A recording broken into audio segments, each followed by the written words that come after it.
Dan sebelum itu terjadi, Alkitab dengan jelas mengatakan suruhlah mereka duduk.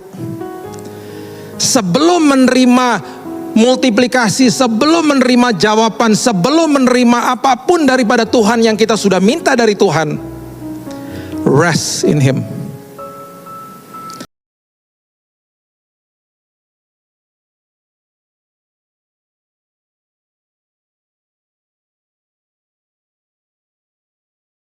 Sama-sama katakan amin.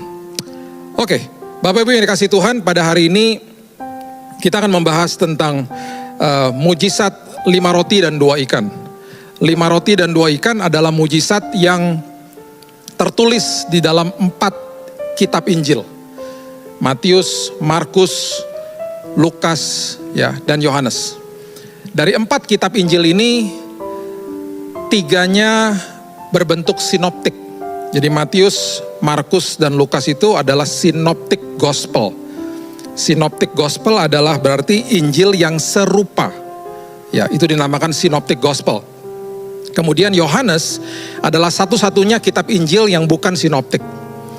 Yohanes menulis dari latar belakang yang atau perspektif yang berbeda, karena Yohanes adalah satu-satunya murid Tuhan yang ada di depan kayu salib ketika Yesus mati.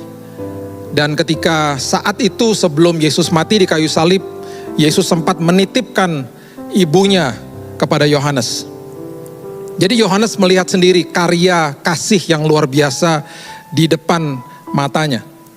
Dan Yohanes juga mendengar kisah tentang Yesus dari perspektif ibunya, dari Maria, karena sempat tinggal dengan dia.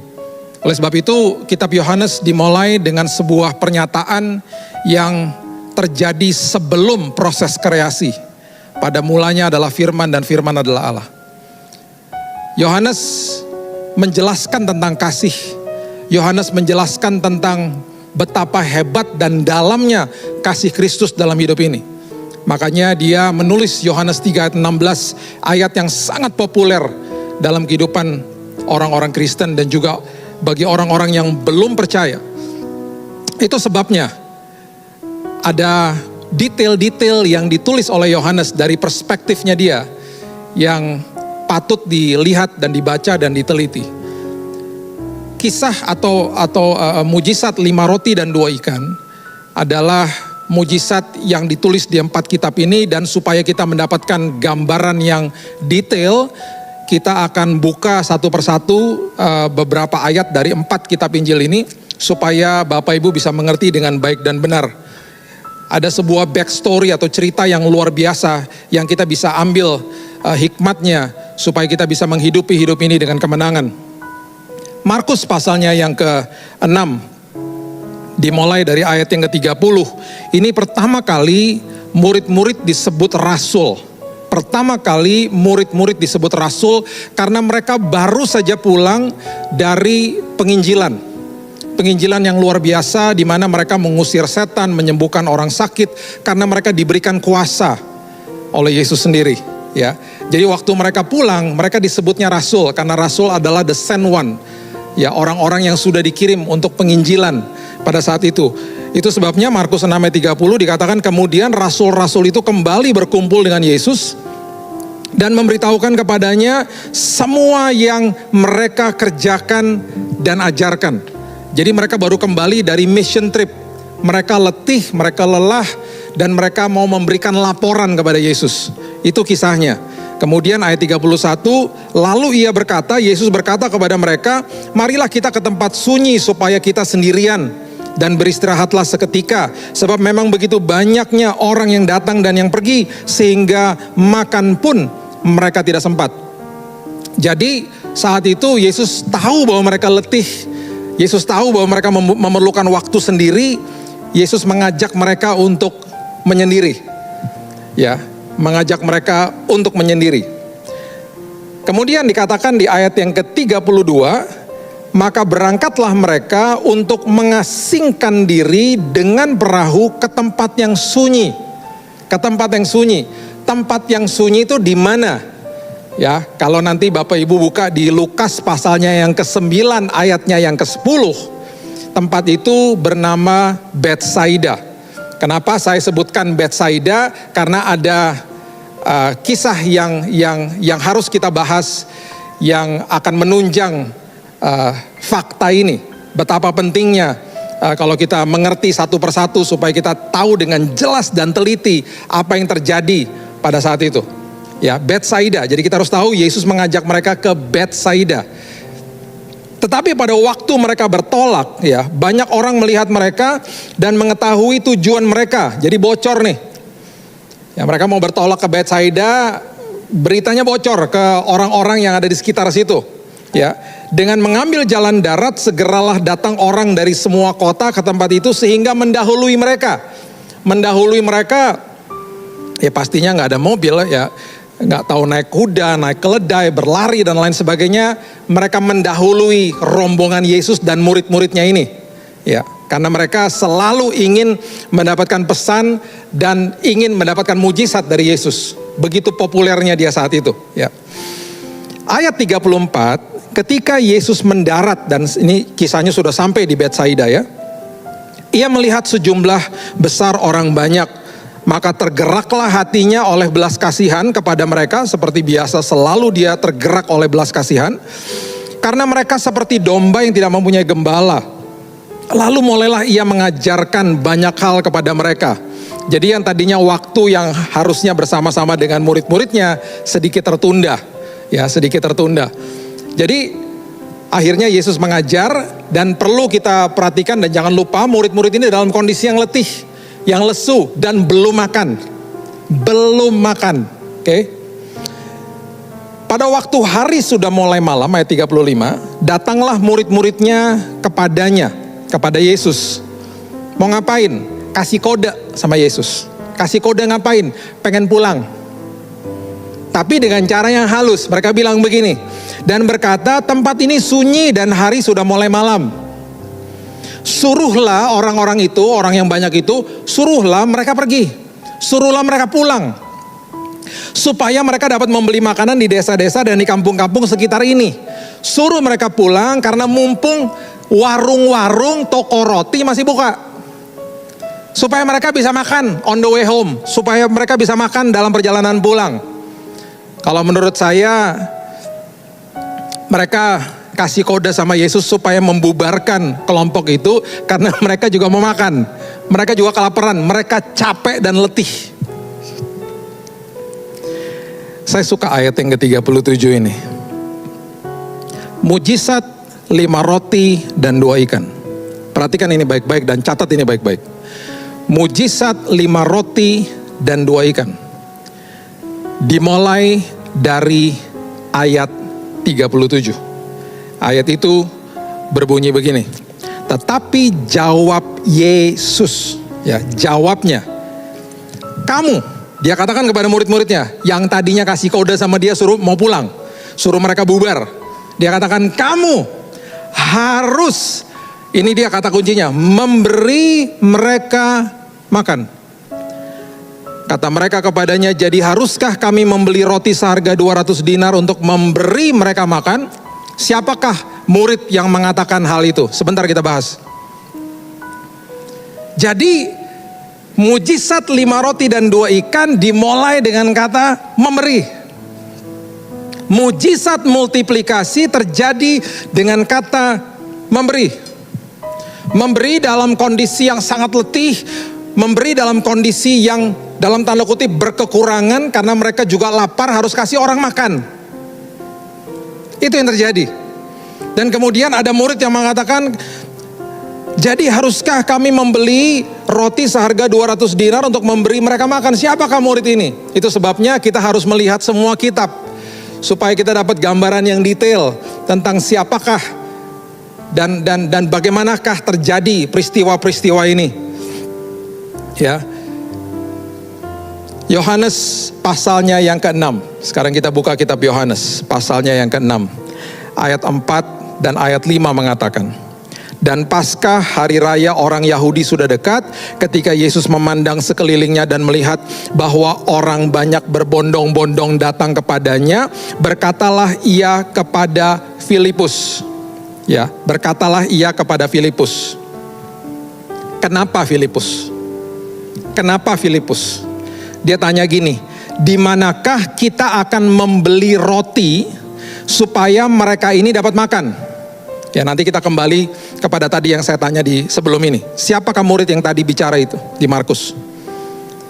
Tapi di dalam peristiwa ini Yesus datang kepada Filipus.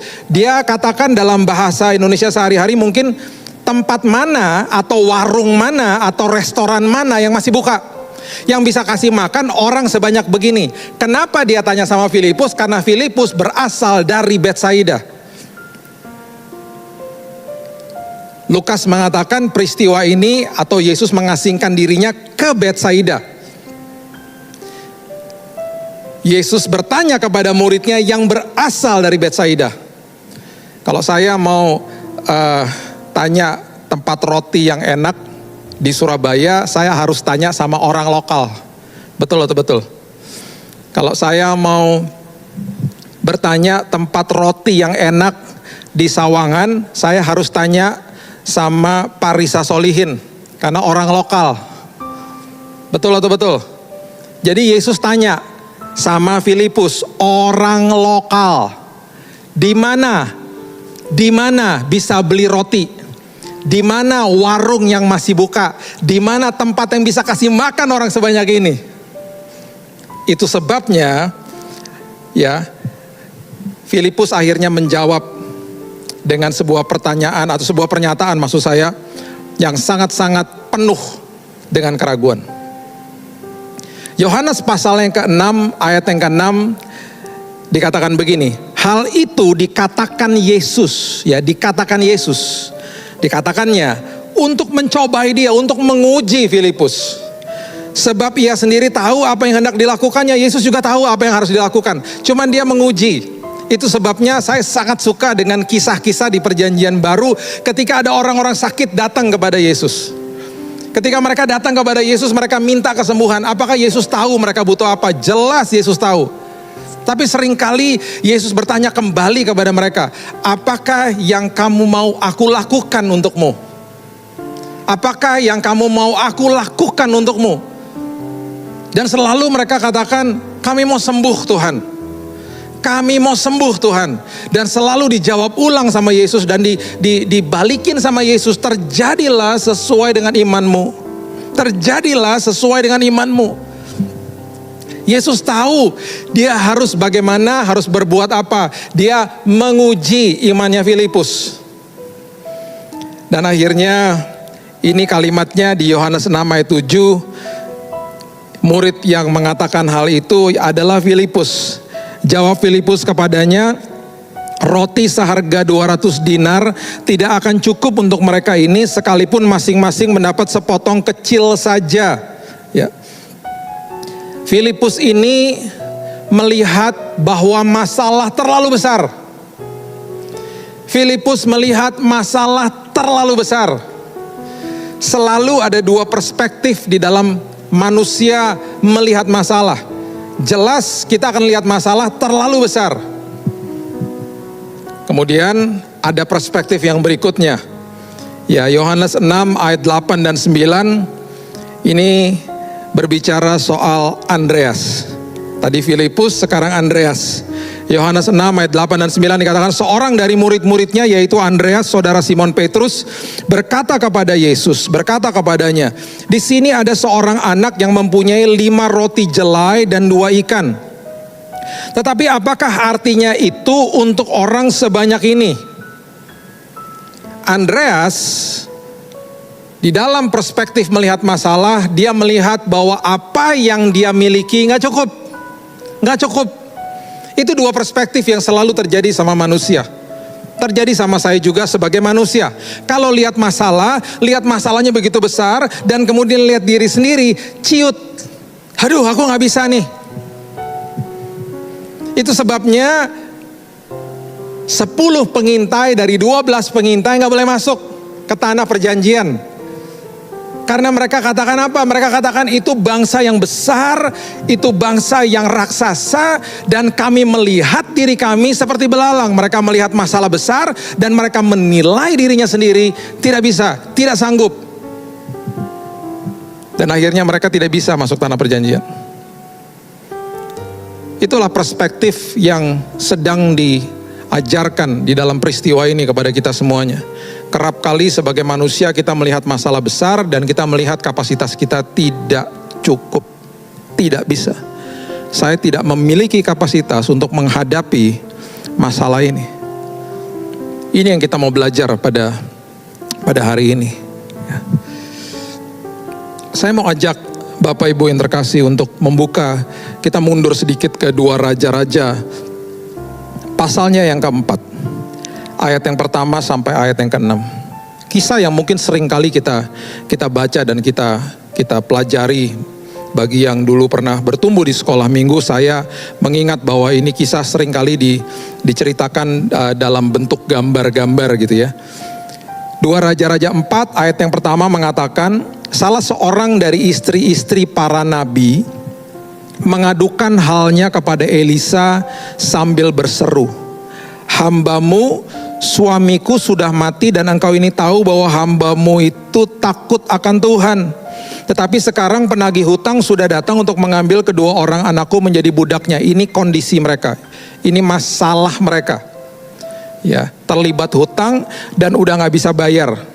Ya, terjepit dan betul-betul sudah mentok istilahnya. Ya, ayatnya yang kedua, jawab Elisa kepadanya. Ini yang saya suka. Ini seperti gambaran Yesus yang ketika bertanya kepada orang sakit ketika mereka ingin disembuhkan di perjanjian baru. Ya, Elisa mengatakan, apakah yang dapat ku perbuat bagimu? Apakah yang dapat ku perbuat bagimu? Yesus selalu tanya begitu sama kita. Dia mau kita tahu bahwa dia adalah Allah yang besar. Dia Allah yang sanggup. Dia mau kita utarakan dengan perkataan kita. Dari mulut timbul kehidupan. Dari mulut timbul pernyataan iman. Dari mulut cikal bakal daripada iman yang mendatangkan kesembuhan dan pemulihan. Makanya kenapa selalu Yesus tanya ulang. Elisa bertanya kepada janda ini, apakah yang dapat ku perbuat bagimu? Beritahukanlah kepadaku apa-apa yang kau punya di rumah. Kamu punya apa sih? Kamu punya apa? Janda ini mengatakan, berkatalah perempuan itu, hambamu tidak punya sesuatu apapun di rumah kecuali sebuah buli-buli berisi minyak. Sama seperti kita pada hari-hari sulit ini, kita katakan, Tuhan, aku udah gak punya apa-apa, aku hanya punya air mata dan dengkul untuk berdoa. That's it. That's it. Dan kemudian Yesus selalu katakan, itu cukup. Apa yang kamu punya? Aku cuma punya air mata sama dengkul untuk berdoa, Tuhan. Cukup. Selama engkau berseru kepadaku, penyertaanku cukup bagimu. Ini yang luar biasa. Ayat yang ketiga dikatakan, lalu berkatalah Elisa, pergilah, mintalah bejana-bejana dari luar. Perhatikan kalimat ini, daripada segala tetanggamu bejana-bejana yang kosong, ya, tetapi jangan terlalu sedikit. Ambil bejana-bejana itu, tetapi jangan terlalu sedikit. Kenapa? Kamu harus perbesar kapasitasmu. Karena suplainya Tuhan itu selalu lebih besar daripada kapasitas. Perhatikan itu baik-baik, perhatikan kebenaran ini baik-baik. Suplainya Tuhan selalu lebih besar daripada kapasitas. Jadi ambil bejana itu sebanyak-banyaknya. Pergilah perempuan itu daripadanya, ayat 5. Ditutupnya pintu sesudah ia dan anak-anaknya masuk. Dan anak-anaknya mendekatkan bejana-bejana kepadanya sedang ia terus menuang. Ketika engkau memperbesar kapasitas imanmu di dalam apapun kebutuhan hidupmu, sebelum engkau siap menerima multiplikasi mujizat daripada Tuhan, masuk kamar. Stop dengerin berita-berita hoax. Stop dengerin berita-berita negatif. Kita semua pasti punya WhatsApp group. Dan di beberapa WhatsApp grup kita itu pasti ada 1-2 orang yang selalu setiap hari kesukaannya hanya memberitahu berita-berita negatif. Saya pernah menegur beberapa teman-teman saya selalu katakan begini, kamu tahu gak, selalu ada berita positif di semua perspektif kehidupan. Misalnya hari ini ada 35.000 yang positif. Walaupun yang hari ini sudah sembuhnya 20.000, angkanya lebih kecil misalnya, itu berita baik itu yang disebarkan. Hari ini puji Tuhan 20.000 orang sembuh misalnya. Puji Tuhan hari-hari ini yang sembuh sudah lebih banyak daripada yang positif. Beritahu kepada orang-orang bahwa hey, jangan salah ya, kesembuhan masif pun sudah terjadi saat ini. Ambil dari berita-berita yang baik, kasih tag di bawahnya good news. Jadi masuk ke dalam kamarmu, masuk ke dalam kesendirianmu, stop dengan berita-berita negatif. Katakan, Tuhan, aku percaya aku sedang memperbesar kapasitas imanku. Karena kalau kita terus mendengarkan berita-berita seperti itu, imannya ciut. Makanya iman timbul dari pendengaran akan firman Allah.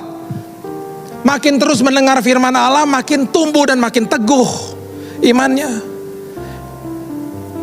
Itu sebabnya perempuan itu masuk pintu dan ditutup pintunya. Ayat yang ke-6, ketika bejana-bejana itu sudah penuh, perhatikan kalimat-kalimat ini. Berkatalah perempuan itu kepada anaknya, dekatkan kepadaku sebuah bejana lagi. Mana lagi? Ada lagi nggak bejananya? Tetapi jawabnya kepada ibunya, tidak ada lagi bejana. Bejananya habis. Bejananya habis. Perhatikan kalimat ini.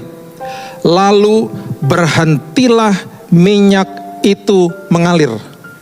Berhentilah minyak itu mengalir. Pertanyaan saya, kalau sampai bejananya masih ada, minyaknya masih ngalir nggak? Masih ngalir nggak? Yes, masih ngalir. Itu sebabnya supply lebih besar daripada kapasitas. Rugi kalau kita nggak perbesar kapasitas iman kita, rugi sendiri. Perbesar kapasitas imanmu. Walaupun engkau tidak melihat manifestasi kesembuhan hari ini, percaya kesembuhan sudah diterima. Walaupun hari ini engkau belum melihat pemulihan rumah tangga, pemulihan ekonomimu, tapi percaya bahwa pemulihan sudah terjadi. Jarak antara doa dengan jawaban doa, penuhi jarak itu dengan ucapan syukur, jangan dengan keluhan. Karena jarak antara doa dan jawaban doa itu di zaman itu, di saat itu banyak orang nyerah. Banyak orang nyerah. Karena itu adalah testing period, itu adalah masa ujian. Itu masa pemurnian. Makanya di dalam ucapan syukur perkara besar terjadi. Ada kuasa di balik ucapan syukur. Saya selalu ajarkan begini, kalau berdoa, kalau minta sama Tuhan, udah jangan begging. Satu kali minta, setelah itu penuhi dengan ucapan syukur. Tuhan, aku butuh kesembuhan. Besoknya berdoanya, Tuhan terima kasih bahwa aku sudah terima kesembuhan. Di dalam ucapan syukur ada kuasa, di dalam ucapan syukur ada kekuatan. Perbesar kapasitas imanmu karena supply melebihi kapasitas. Bejananya habis, minyaknya stop. Kalau bejananya masih ada, minyaknya mengalir terus. Itu yang terjadi di dalam mujizat multiplikasi.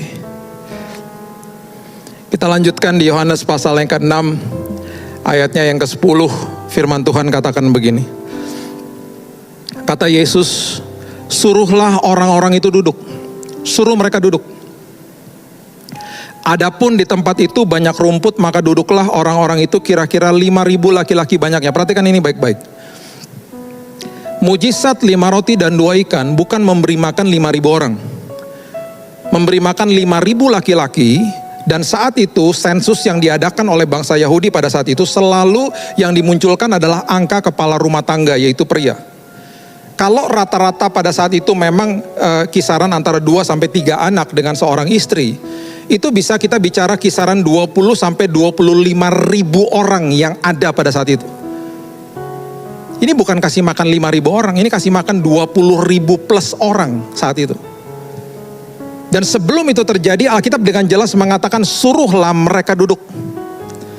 Sebelum menerima multiplikasi, sebelum menerima jawaban, sebelum menerima apapun daripada Tuhan yang kita sudah minta dari Tuhan, rest in Him. Rest. Saya suka dengan sebuah lagu, saya lupa yang menyanyi, Audrey Asad atau siapa saya lupa, namanya Restless. Dan kalimat daripada lagu itu mengatakan, I'm restless before I rest in you. Saya selalu akan gelisah sebelum saya beristirahat di hadirat-Mu ya Tuhan. Aku akan terus cemas sebelum akhirnya aku menemukan istirahat di hadirat-Mu. Banyak orang yang hidup ya di dalam ketakutan, dan saya selalu katakan takut itu normal, ketakutan yang gak normal bagi anak Tuhan.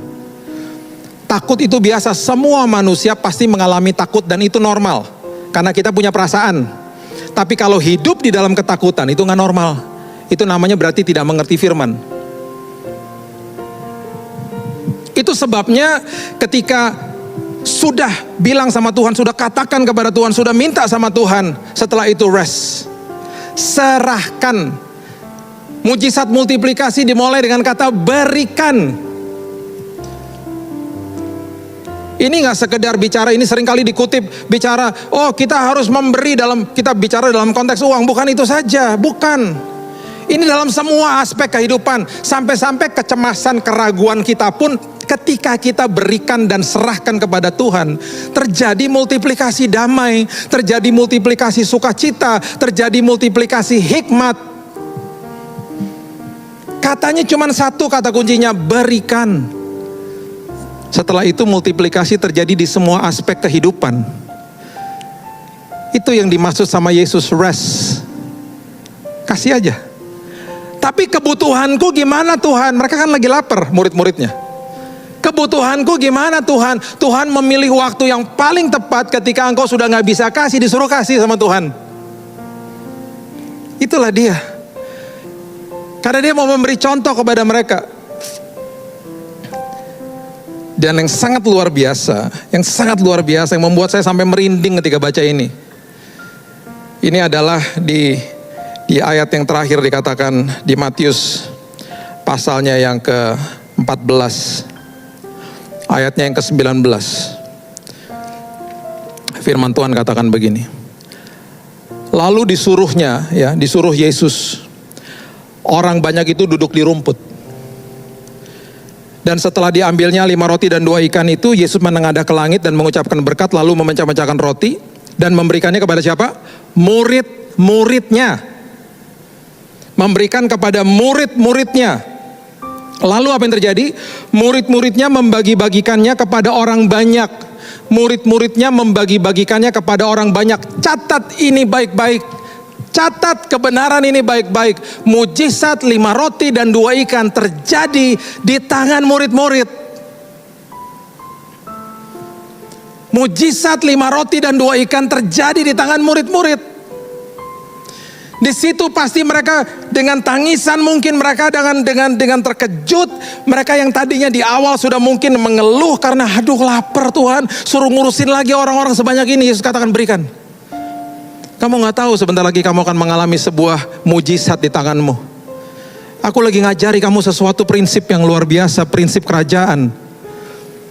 Bayangkan ketika mereka mendapatkan roti-roti itu dan kemudian mereka mulai bagikan kepada orang-orang itu. Ketika mereka potekin, mereka katakan, aduh kok gak habis lagi ya, kok gak habis ya. Dan saya percaya juga pasti mujizat itu terjadi di antara orang-orang yang sedang makan itu. Karena mereka saling delegasi, saling memberi. Mujizat 5 roti dan 2 ikan terjadi di tangan murid-murid Tuhan. Mereka pasti hari itu mengalami sesuatu yang bahasa Inggrisnya katakan rejuvenating, refreshing. Mereka merasakan sesuatu mujizat yang luar biasa. Dan saya percaya di ujung daripada hari ini, keletihan mereka lupa. Kelelahan mereka lupa. Kesulitan-kesulitan yang mereka hadapi mereka lupa. Saya percaya hari ini, kalau Anda membutuhkan kesembuhan, berikan kekhawatiranmu kepada Dia. Dan percaya engkau sudah terima kesembuhan dan maju dengan ucapan syukur. Ketika engkau membutuhkan pemulihan rumah tangga, pemulihan ekonomi, serahkan kekhawatiranmu kepada Tuhan. Dan lihat mujizat multiplikasi terjadi di tanganmu. Apapun kesulitan, kesukaran hidupmu, mulai dengan sikap memberi kepada Tuhan. Sederhana. Dan jangan pernah lihat masalah itu besar. Selalu katakan, memang masalah saya besar, tapi Tuhan saya lebih besar. Dan selalu katakan kepada diri kita sendiri, Tuhan, hari ini saya akan perbesar kapasitas iman saya. Karena aku percaya supply-Mu Tuhan jauh lebih besar daripada kapasitas. Dan aku percaya, kesembuhan aku sudah terima, pemulihan aku sudah terima. Dan aku akan maju dengan ucapan syukur, karena aku tahu dengan imanku bahwa supply-Mu lebih besar daripada kapasitas. Perbesar kapasitas imanmu pada hari ini. Dan saya percaya ketika mujizat itu terjadi di tanganmu, engkau akan bersuka cita. Engkau akan lupa dengan apa yang kau alami sebelumnya. Dan dengan itu kemuliaan Tuhan dinyatakan dalam hidup ini. Mari kita tundukkan kepala, kita berdoa. Tuhan, terima kasih, mengucap syukur buat hari yang indah ini. Bapak, siapapun yang menonton pada hari ini, jika mereka membutuhkan kesembuhan Tuhan, hamba-Mu percaya kesembuhan sudah terjadi dalam nama Yesus. Pemulihan keluarga sudah terjadi dalam nama Yesus. Pemulihan pekerjaan, keuangan, apapun bentuknya itu Tuhan, sudah terjadi dalam nama Yesus. Kami belajar pada hari ini, kami memberi kepada-Mu Tuhan semua kecemasan, kekhawatiran kami. Dan kami akan melihat multiplikasi terjadi. Kami akan stop melihat masalah yang besar karena kami tahu Tuhan aku lebih besar. Dan aku akan perbesar kapasitas imanku karena supply-Mu lebih besar daripada kapasitas. Dan aku percaya minyak daripada Tuhan itu akan terus mengalir. Minyak supply daripada Tuhan akan terus mengalir memenuhi hidupku. Dan bahkan aku bisa memberkati orang lain di masa-masa ini. Pemulihan terjadi, kesembuhan terjadi dalam nama Yesus. Dan aku percaya Tuhan akan banyak kesaksian keluar dari jemaat-Mu di tempat ini. Aku berdoa, dan aku percaya semua dari kami yang menonton, kami dan keluarga kami dijaga, dilindungi Tuhan. Disembuhkan, ada dalam kesehatan sempurna, sampai di ujung 2021 dengan selamat, dengan sehat, bahkan masuk ke tahun depan dengan kemenangan demi kemenangan. Apapun yang terhilang, apapun yang dicuri sama iblis, sudah dikembalikan Tuhan berkali-kali lipat. Terimalah berkat ini, terimalah berkat multiplikasi daripada Tuhan. Karena engkau tahu engkau sudah memperbesar kapasitas imanmu. Hanya di dalam satu nama, Yesus Kristus Tuhan dan Juru Selamat kami sudah berdoa dan mengucap syukur. Kita sama-sama katakan, amin. God bless you.